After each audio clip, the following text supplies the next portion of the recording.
Welcome to In Focus with Aijaz Haider. Last Sunday, the United States repeated a warning to China that an attack on the Philippine armed forces in South China Sea would trigger a 1951 U.S.-Philippines Mutual Defense Treaty.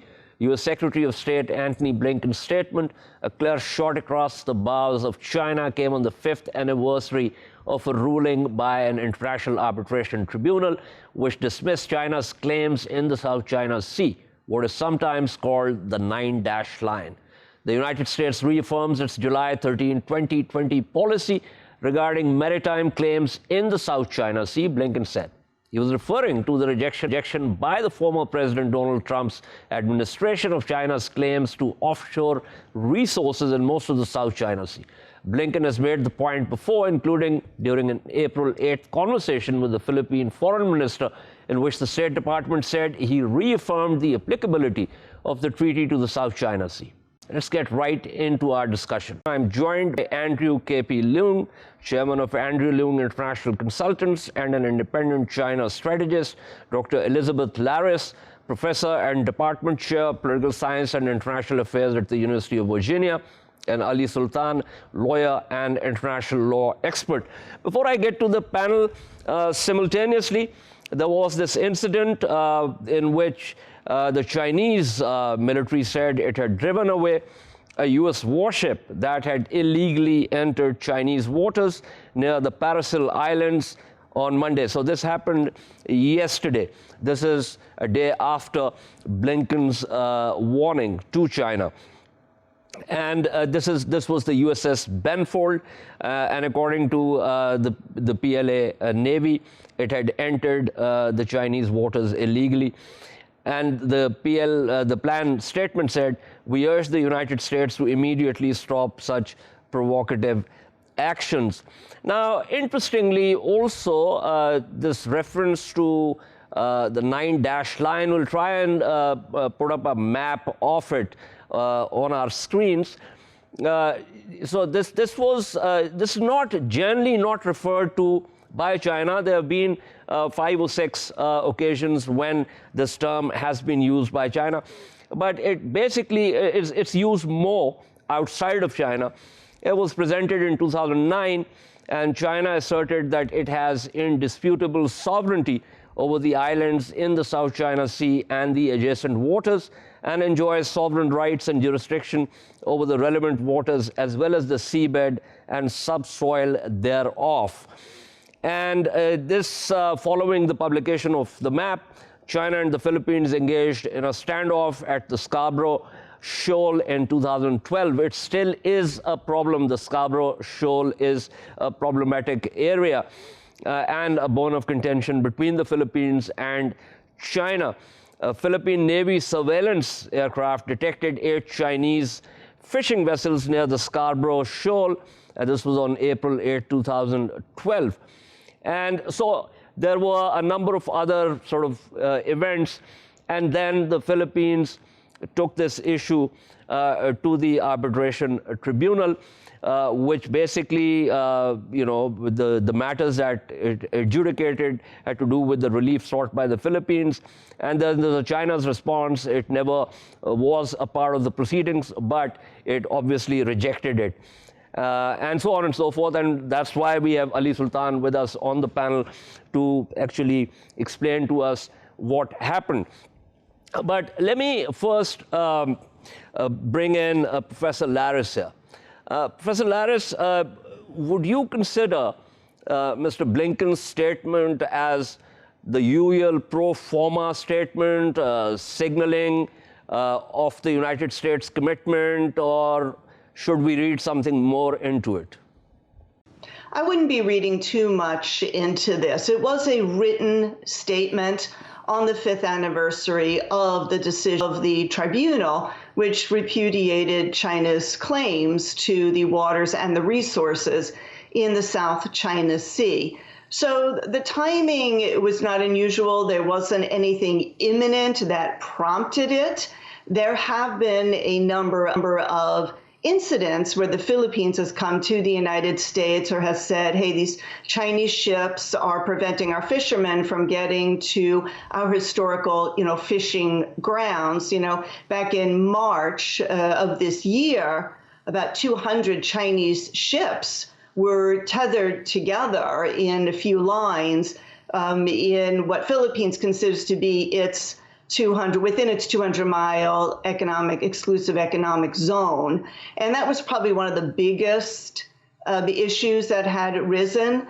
But Blinken's statement, again, was written. It was not like he stood before. He wasn't out there in the field.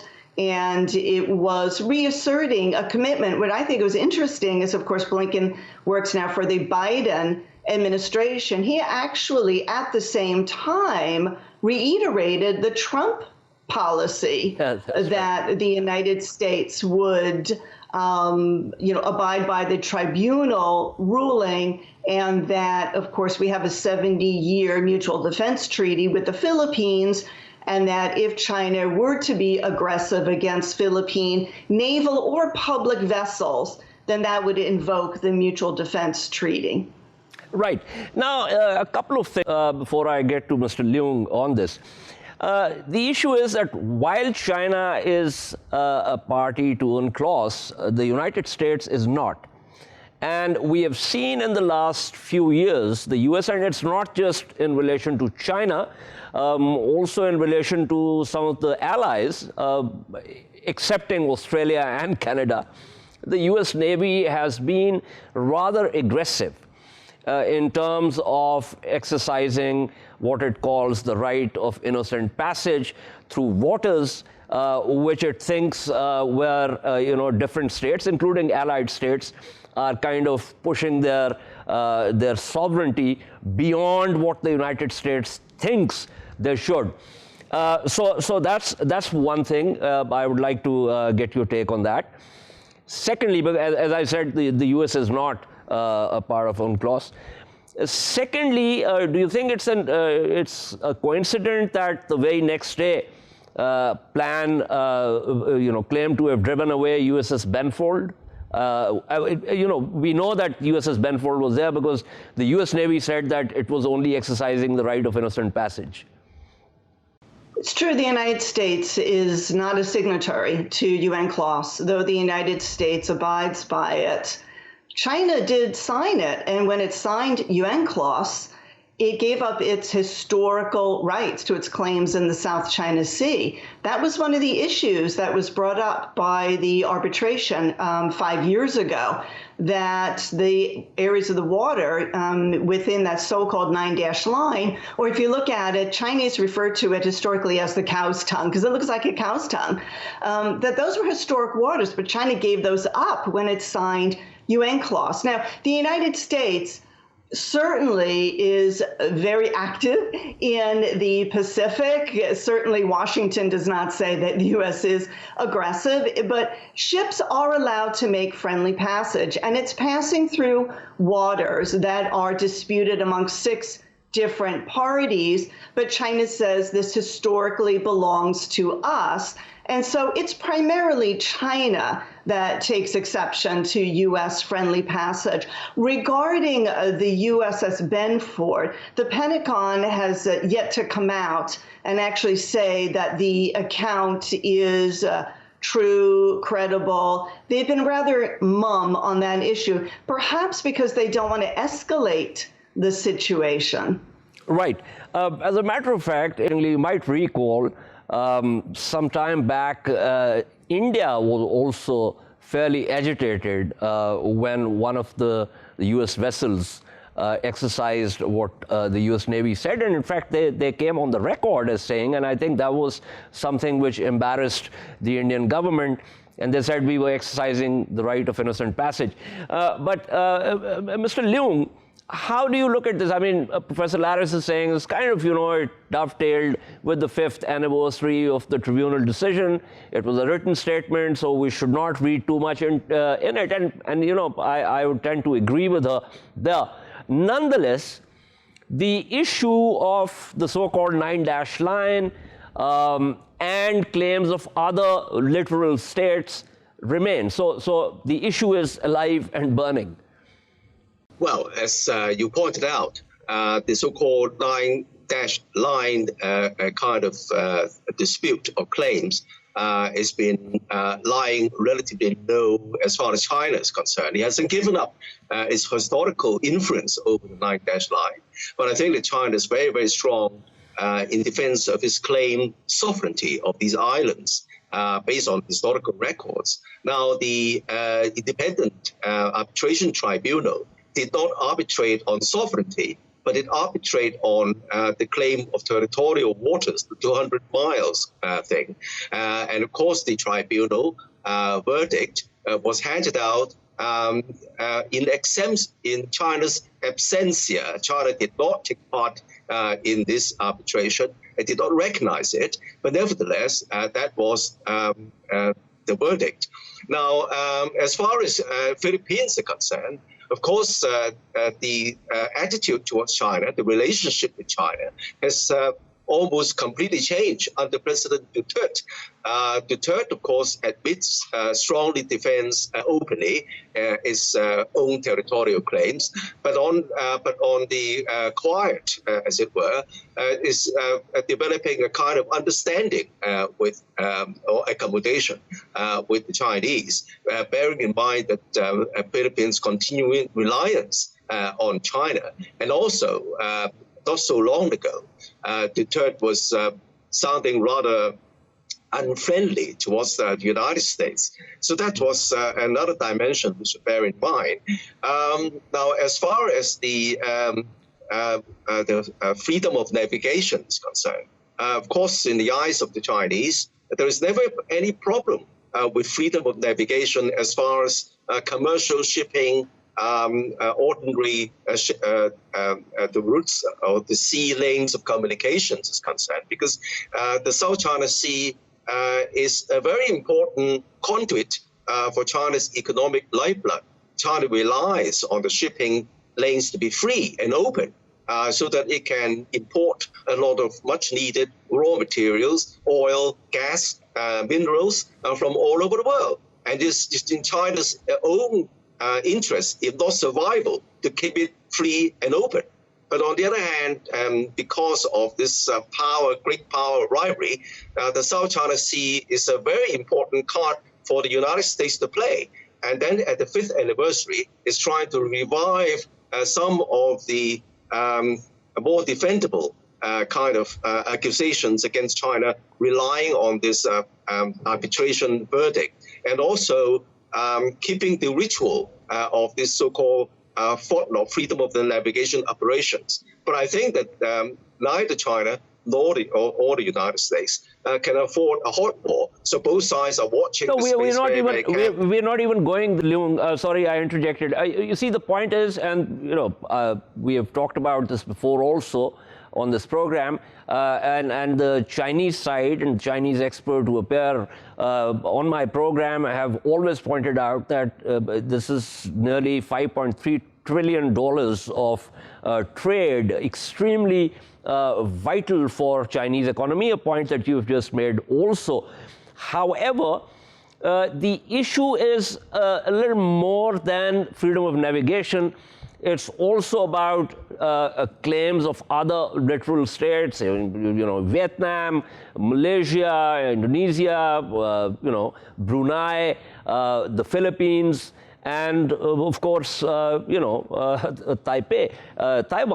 So the issue is that the concern is that the Chinese Navy has the wherewithal and the capability to project force in a way as to deprive other states which are also claimants on these waters to actually according to the UNCLOS, that their rights will get trampled by Chinese push with reference to the so-called 9-dash line.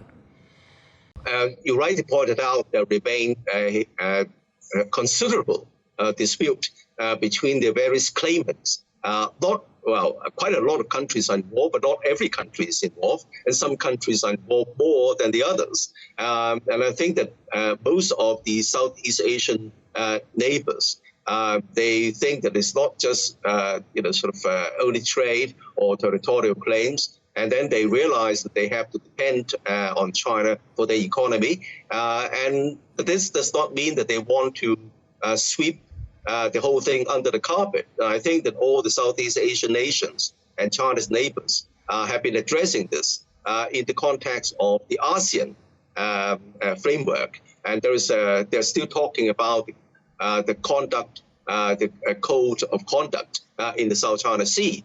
And there is some headway been made. But as far as China is concerned, it would rather resolve territorial claims in bilateral terms. After all, territorial claims are, if you break down into the kind of dispute, it's largely bilateral. That's China's claim. But on the other hand, as far as the South China Sea is concerned, the matter is being addressed in the form of the code of conduct of all the nations concerned. Okay.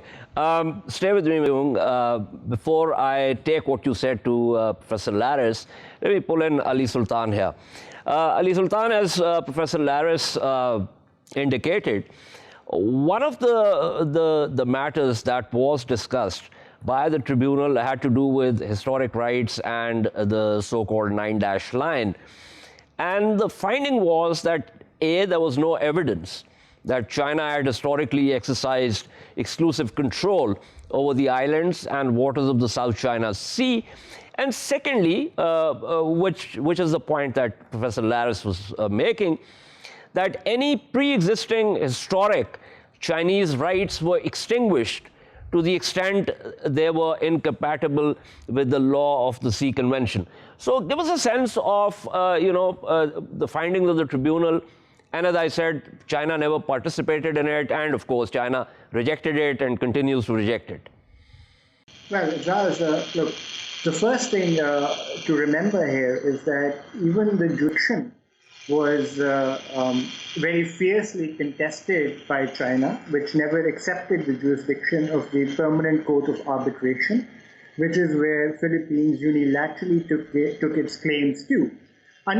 According to Philippines, it had a right to do so under the United Nations Convention on Law of the Sea.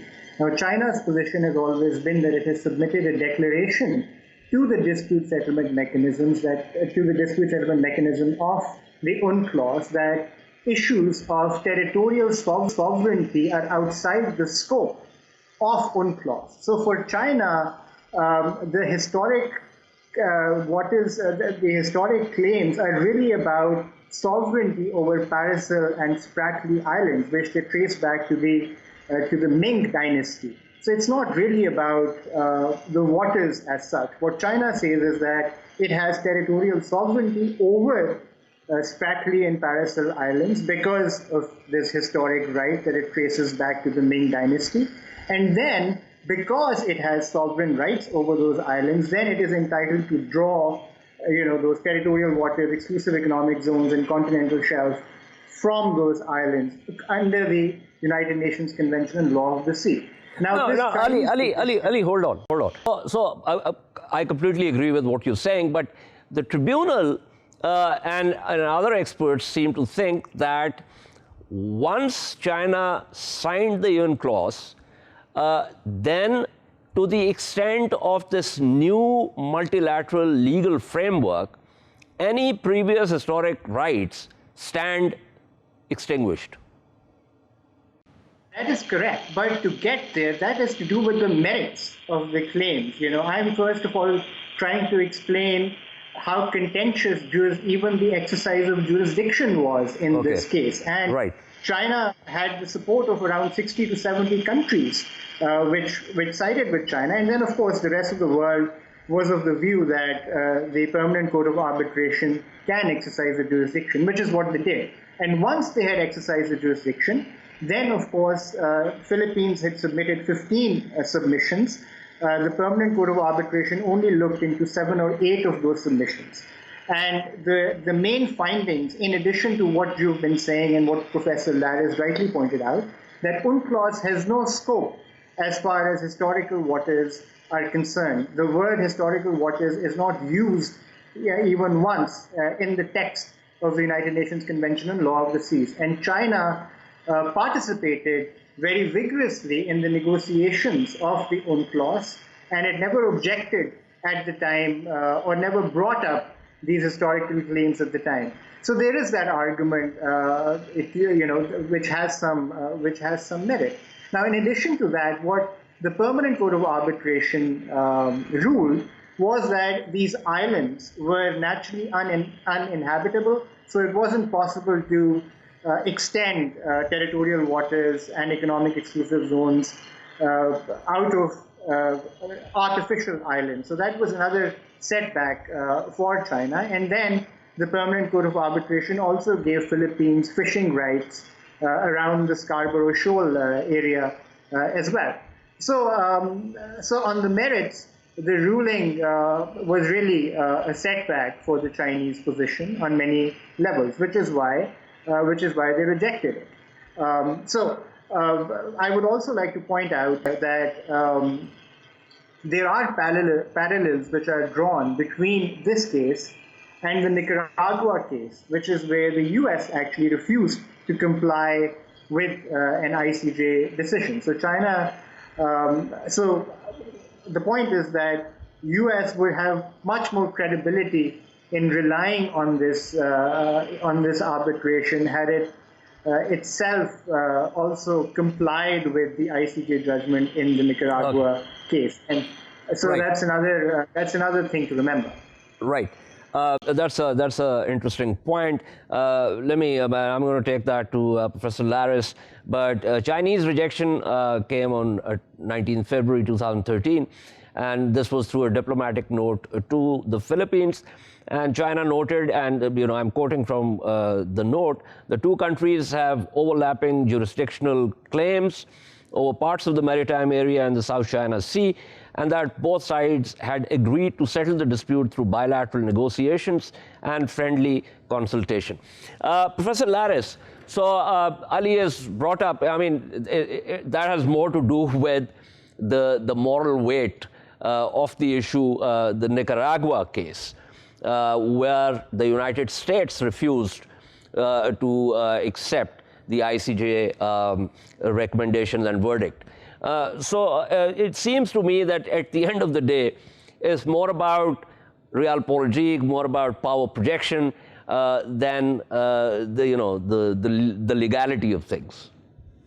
I think Washington, of course, sees it differently. What's happening in the South China Sea is, number one, to make it a bit different from the Nicaragua case, is that there are 6 other claimants, and it's one thing, and the claimants are saying it's one thing to refuse the ruling, but also the past 5 years, China has ignored the ruling and continued the activity that the other claimants find to be egregious. For example, the decision was very clear that the islands building that China has engaged in, that is turning reefs and maritime structures that are below water at high tide, turning into islands, is illegal. Maritime structures that are submerged at high tide cannot. Yes, Professor Laris, sorry, I'm interjecting because I need to face it. I'm also running out of time. So the point is, and the tribunal looked into this, that technicality. My issue with what Ali said with reference to Nicaragua, it was not that, of course, there are other claimants here in the South China Sea, but the acceptance of the verdict itself, which is something that the United States refused to do. So the thrust of my argument is focused on that.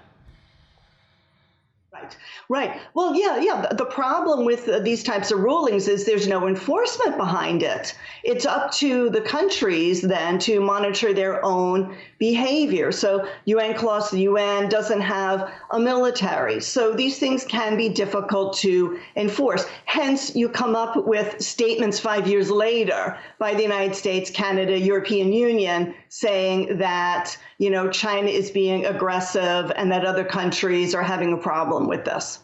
Okay. Thank you so much. That was Elizabeth Laris speaking with us. Mr. Leung, the situation is, and I think this is a point which is certainly a matter of concern for other littoral states. There is, in fact, another mechanism in and through which China has been engaging or is supposed to engage the other claimants. But it seems to me that that hasn't really, proceeded further in the direction of, a resolution of some of these very pressing issues. Well, first of all, I make two quick points. First of all, the United States, of course, has been a past master of double standards. As far as the United Nations law of the sea is concerned, the United States has joined it, but has not ratified it. So I think that it's taking up a high horse kind of position on that is quite ironic. Secondly, I think it is in the best interest of all countries, United States and China included, not to escalate the kind of conflict or disputes because with this kind of freedom of navigation operations with military, with naval forces, the danger is that there is some unintended consequences being triggered, which can spiral into a hot war, and that would not be good for the United States, not good for China, and definitely not good for all the neighbors. And I think that with the formation of the Regional Comprehensive Economic Partnership, all China's neighbors see that it's better to sit down and talk and concentrate on trade and set perhaps aside for the time being this kind of disputes, not recognizing each other's claims, but concentrate on economic cooperation. And as far as South China Sea is concerned, there are lots of opportunities for cooperation on environment, ecological management, the management, the fishery resources, and also perhaps flagging up opportunities for joint exploration of resources. And that these kind of cooperation could involve the United States as well. And I think that all countries should really think outside this box. Right. I couldn't agree more with you, except that it seems that there is growing a sense of despondence, I would say. I mean, going by how the Philippines has been looking at it. Vietnam has its own issues there. So when it comes to joint exploration and the rest of it, you need to develop an environment of confidence. And it seems that there is a lot of distrust right now. Well, there's a lot of distrust between the United States and China, but there's a great deal of mutual accommodation amongst China's Asian neighbors. As I mentioned, for example, in the case of the Regional Comprehensive Economic Partnership, which is now the world's largest trading bloc, which has now been established, involving almost all the claimants in the South China Sea. If they can cooperate with China, and China can cooperate with them on the economy, and I think that most countries would likely prefer not to escalate this kind of confrontation over the sovereignty, but rather setting them aside and seek out opportunities for cooperation, particularly for example, in the code of conduct in the South China Sea, which can be negotiated between these claimants and China. Okay. Ali Sultan, the issue is thrown back to, some are more sovereign than others. So it comes to realpolitik, it comes to machtpolitik, and the point that Professor Laris was making with reference to Nicaragua, at the end of the day, there is no enforcement mechanism. So what is really the cost to China? Is it just a issue of scoring legal points, damaging the image, when the Philippines, perhaps as China says, could have worked this out bilaterally better than taking it to the ICJ? Well, the Permanent Court of Arbitration, this was not brought Yeah, the before permanent Court of Arbitration. That's the first thing. Okay, look, Professor Laris was absolutely correct that when it comes to enforcement of these decisions, it's really up to the states to comply with these decisions, and there's really no coercive mechanisms available under international law, unlike domestic law, which would enforce compliance with such decisions. But that doesn't mean that states ordinarily do not comply with these decisions, because there is a high reputational cost of not complying with such decisions and rulings. The US is still facing that in one way or the other for what it did in the Nicaragua case, and the same is true about China. So there will be this reputational cost, and you can be sure that the US and its allies will continue raising this decision in order to lend legality to their position. Right.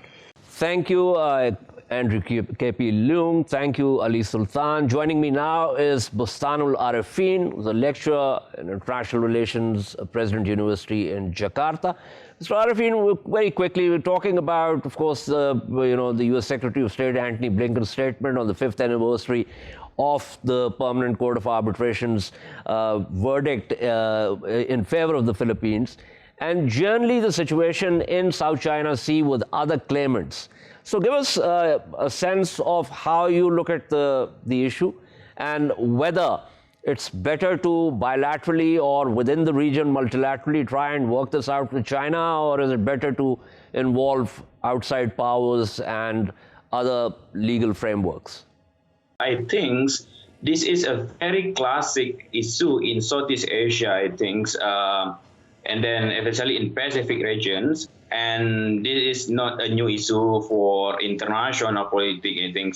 And then a few months ago, when U.S. Foreign Minister Antony Blinken mentions about these statements, it would like to give the message to the Chinese government that there is a similar statement between Biden administration and Trump administration, because last year, on the same July, President Trump also mentioned that U.S. will not accept China claims on the South China Sea. And then this year is 5 years of the International Arbitration Court. Yes, Mr. Arifin, we have discussed all that. We've discussed all that in detail.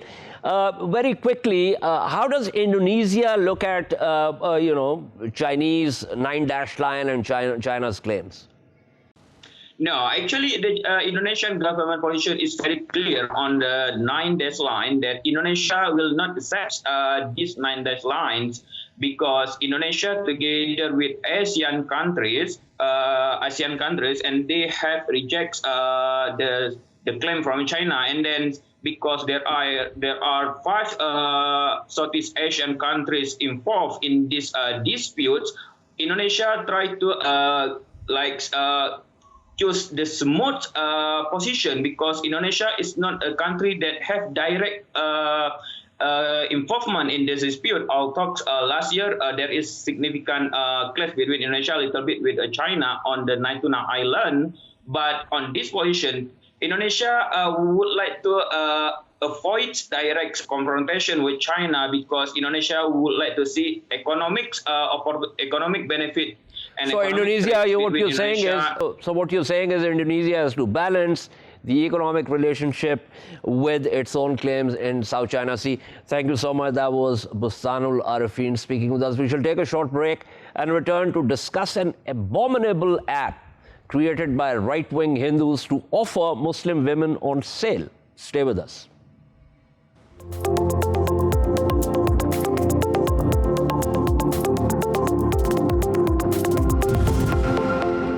Welcome back to In Focus. Last Sunday, dozens of Muslim women in India found they had been put up for sale online through an app called Sulli Deals. Sulli apparently is a derogatory slang word used by right-wing Hindu men for Muslim women.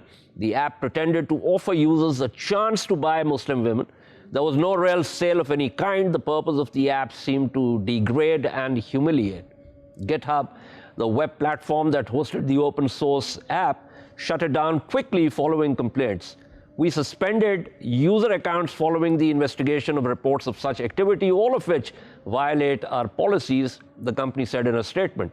Speaking to the BBC, many women whose pictures and social media accounts were featured on the website said the experience had left them scared and scarred. Perhaps unsurprisingly, those who featured on the app were all vocal Muslim women, including journalists, activists, artists, and researchers.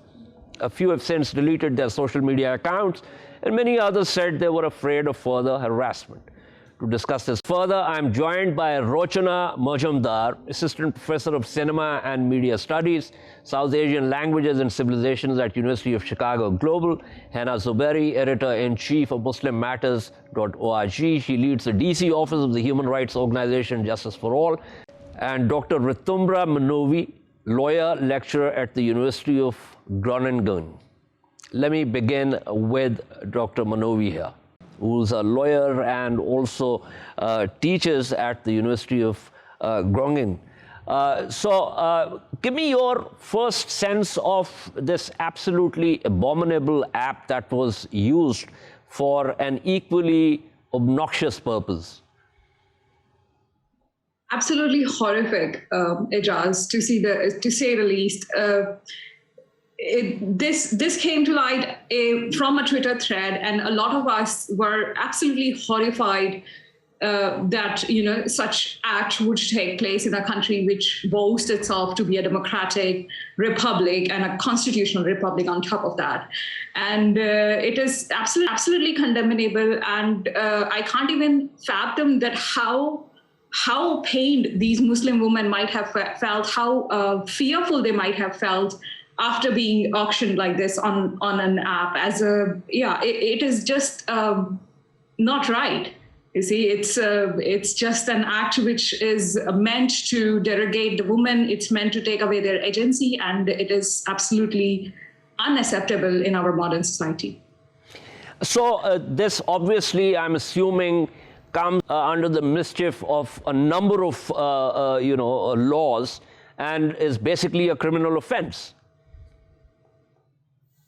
Yes, it is, and it can be booked under the criminal offense on sexuality against women and a number of IPC offenses in India. At the same time, I am also very concerned about the psyche of the people who actually went ahead to make these apps, and also of the fact that GitHub, even for a very small time, it may be, we are not aware that how long the app was actually active, but GitHub did allow to platform such an app. And this is absolutely something which everyone from the law enforcement to the platforms need to really think about, that how can they allow such thing to happen in a democratic society? Right. So, Ritumbra, there's another issue here. As I said in my opening, most of the women speaking to the media said that they were scared, they were scarred.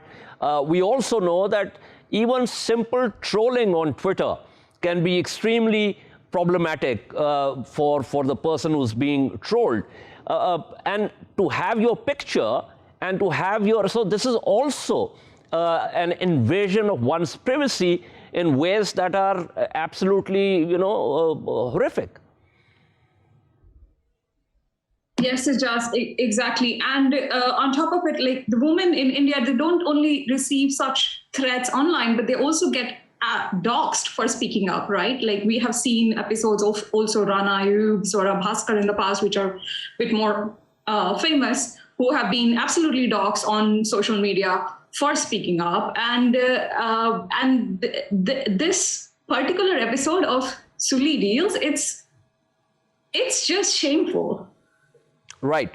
to be honest. And not only it's about taking their pictures, violating their privacies, etc., but also the mindset which might have gone behind it to put these women on auction as if the women are the property of the nation or of these people. So this is very horrific I wonder what the co-panelists have to say about it, but I feel absolutely obnoxious about this. Right.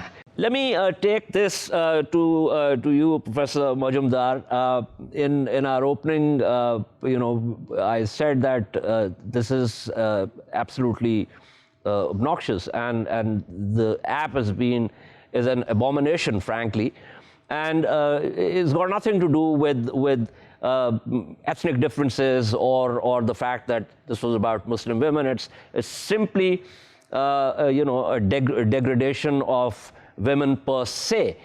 So give me your sense of why you think something like this would come up. Is this simple trolling of which we have seen so much on Twitter and other social media platforms? Does it kind of plug in with the kind of sort of right-wing Hindutva groundswell?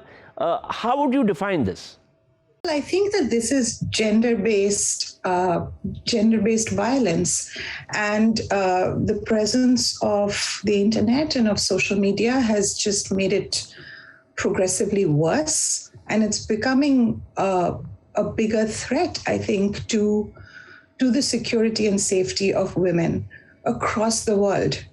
Because, as you know, just last week, I think, there was a group of women that wrote an open letter to the CEOs of Google, of Twitter, of Facebook, and of TikTok, in which I think they gave some numbers. They said that it was 38% of women who were polled in about 51 countries who said that they had experienced firsthand unprecedented violent trolling on social media. Look, I can say this to you. I'm not even on social media, and I have been trolled viciously and violently by people I do not know, some of whom are women, educated women. That said, the GitHub thing was awful. There are no two ways about it. It's unconscionable. Whoever did it should be behind bars, and it should happen in a speedy manner so that the culprits, so that other people don't take encouragement from seeing sort of abominable behavior like this. It's also troubling that about 100 or so politicians in India, female politicians in India, actually complained that they have been trolled. I mean, the chief minister of my state, the only female chief minister in India, Mamata Banerjee, the ways in which she is written about and trolled on social media it's heinous. And I'm not sure what empowers people to do it. The anonymity, I think, the fact that you can just go online and spew a lot of rubbish about a woman, sexualize her, say awful things. But I think what we are seeing is widespread gender injustice that then postures in all kinds of ways as nationalism or some kind of tradition or something. But ultimately, it's just gender-based violence. Right. Let me pull in Henna here. Henna Zuberi, is this like any other manifestation of gender violence? Or in this particular case, you also sense a certain kind of, religious right-wing Hindutva motivation? We have to look at this at the intersection of misogyny and Islamophobia. The trope is that Muslim women are oppressed, Muslim women don't have a voice, they're hidden in their niqabs and their hijabs. And after Shaheen Bagh, after the anti-CAA protests, that image was shattered. And this is a way to silence these vocal Indian Muslim women. We have to look at it in that framing, because this is not just misogyny. This is not just internet trolling. This is much more than, perverted men putting up women on sale on social media. Look at it, roots from an anti-Muslim ideology that advocates lynchings, pogroms. And if you look at Hindutva's manuals, if you read RSS manuals, this goes back 100 years. This is just a modern day version. You have to see this in the light of BJP, RSS associated ministers making speeches, wo ek lenge, hum 100 lenge, and bahu lao, beti bachao. So this is sort of like, you have to look at it under that framing to isolate it from that, and especially because this appears right before Eid, the Muslim Holy Festival. This occurred last Eid before, when a YouTube video went viral, sort of the same concept, where Kashmiri, Pakistani women, Indian Muslim women were also put up on sale. So this is not isolated from that broader thing. And the atrocity is that these people have the audacity to tag these women on Twitter and say this is not over yet. GitHub may have removed us. I was just speaking to a journalist yesterday from Delhi who told me that they're being attacked on Twitter right now, and people are letting them know that we are coming after you. This is not over yet. This app might have been removed, but we have much more up our sleeve. Right. Professor Majumdar, what do you say about what Henna is saying with reference to the intersection of misogyny and Islamophobia, and the fact that this seems to be widespread, and also that, and frankly, I wasn't aware of this until Henna has pointed out that this has happened previously also. Well, look, I'm not on Twitter, so I couldn't speak to what's going on day to day, and I'm sure Henna's right. And I'm sure misogyny in and of it's never just in and of itself. It's at the intersection of other kinds of gender or caste or religion-based intolerance and hatred. That said, a point that I want to underscore is that we must not think of all Muslim women in India as one homogeneous block. I mean, there are women in Kerala, there are women in Delhi, there are women in Kashmir. It's true that some years ago, there were some highly objectionable things being said about Kashmiri women, where stuff was actually said about how Indian men wanted to bring in Kashmiri brides. And there was this language of a kind of triumphal masculinism. But again, I mean, I do think that this is a pervasive gender problem. And perhaps not just gender, but I think it also affects members of the LGBTQ community. And we're talking about, I think we need to talk about better protections for users on these social media platforms. I mean, if Henna is right, that these users are writing on Twitter with impunity that we're coming after you, then what exactly is the social media platform doing? Why aren't they being booked for some kind of hate speech? Why aren't they being booked for publicly saying that they are coming after women? I mean, that's where I think other systems have to kick in. I mean, we can kick and scream about what kind of discrimination this is. But I think the more important question is, well, what sorts of protections are being offered, and in a more immediate way? I mean, are there IT cells, for example, where you have women officers to whom complaints can be made, who feel the seriousness with which this harms us? Right. So we need to consider those things. And I mean, I was actually really struck by what Henna said, that people can be saying this with impunity on Twitter. It doesn't surprise me. But how long are we going to just take this lying down? Right. Let me get Henna's view on that quickly before I wrap up. Henna, what do you say to what Professor Majumdar is saying? Definitely, our social media platforms have been used. Facebook, Twitter has been used for hate speech. Here in the United States, we've had a case against Facebook for the use of hate speech against Muslim communities, and how that has caused genocide, frankly, all the way from, if you want to look at the Rohingya genocide, Facebook was used to activate these cells of people who went after Muslims. So I definitely understand that that our social media platforms need to be held accountable as well. And I understand Twitter India is heavily influenced by the Indian government. They have removed several posts regarding COVID at the behest of the government. So perhaps this is something that internally Indians can take up. I also wanted to make a comment about the reaction of the Muslim community to these, in India, to these, and globally, frankly, to the Sulli deals.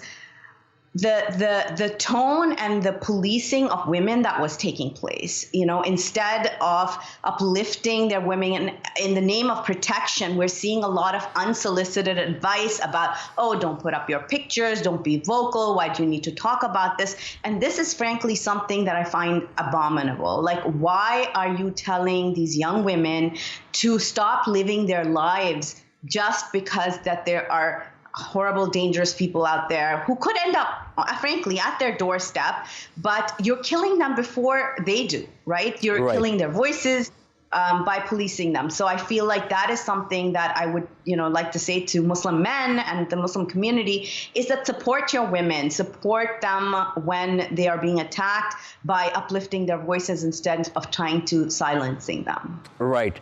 Thank you. Thank you to Professor Rochana Majumdar. Thank you very much to Henna Zubairi. This is all from In Focus this evening. We shall see you tomorrow at the same time. Keep following our latest updates on social media at indus.news. Good night and goodbye.